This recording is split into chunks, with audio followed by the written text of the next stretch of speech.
আসসালামু আলাইকুম, সবাই কেমন আছেন? আশা করি সবাই ভালো আছেন। যারা কিনা বলেন যে মালয়েশিয়াতে বৃষ্টি পানি আটকে থাকে না, অবশ্যই আটকে থাকে, কিন্তু সেগুলো অনেক দ্রুত আবার নেমে যায়। এখন আমার সামনে দেখতে পাচ্ছেন কেমন হয়ে আছে, একেবারে মনে হয় নদীর মতো এখানে দেখাচ্ছে যে অনেক দ্রুত অনেক জোরে বৃষ্টি হয়েছে। এই জন্য করে অনেকে আমার দেখতে পাচ্ছেন বাইসাইকেলের চাকাটা ডুবে গেছে, এবং কি দেখতে পাবেন গাড়িরও কীরকমভাবে চাকাটা ডুবে গেছে। সো এগুলো পানি বেশিক্ষণ থাকবে না, একটু পরে এগুলো নেমে চলে যাবে।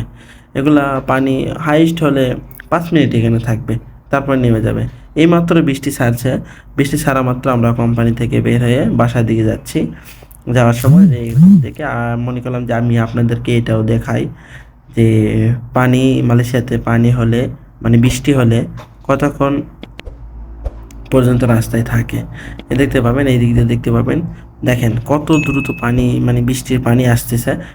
এগুলো ড্রেনে নেমে চলে যাবে, 5 মিনিটের ভিতরে এগুলো খালি হয়ে যাবে। আমি আরেকটা কোম্পানি গেটে দেখাচ্ছি, এদের কোম্পানির ড্রেন, দেখেন এখানেও পানি অনেক দ্রুত নামতেছে। আপনাদের সুবিধার্থে আমি আরেকটা ভিডিওতে দেখাচ্ছি, দেখেন দেখেন কত দ্রুত ড্রেন দিয়ে পানি নেমে যাচ্ছে, অনেক দ্রুত পানি নেমে যায়। পানি নিষ্কাশন ব্যবস্থাটা অনেক ভালো মালয়েশিয়াতে, এই জিনিসটা আমার অনেক ভালো লাগে।